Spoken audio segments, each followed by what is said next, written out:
নমস্কার বন্ধুরা, welcome to পিজিএন Bangla.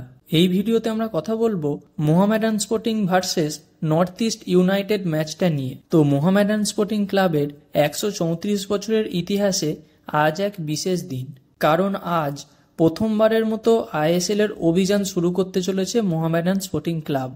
যাদবপুরের কিশোর ভারতী স্টেডিয়ামে আজ সন্ধ্যে 7:30টায় নর্থ ইস্ট ইউনাইটেডের বিরুদ্ধে মাঠে নামবে মোহামেডান স্পোর্টিং ক্লাব। আর আজকের এই বিশেষ দিনের জন্য সাদা কালো ব্রিগেডকে জানাই আন্তরিক শুভেচ্ছা।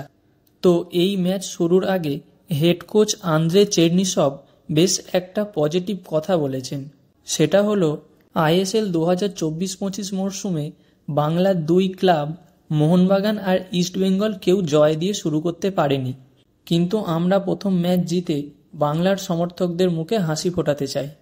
তো এটা শুনেই বোঝা গেল মোহামেডান স্পোর্টিং কিন্তু ম্যাচটা জেতার জন্যই দেখছে। তবে নর্থ ইস্টও কিন্তু বেশ কঠিন চ্যালেঞ্জ ছুড়ে দিতে তৈরি।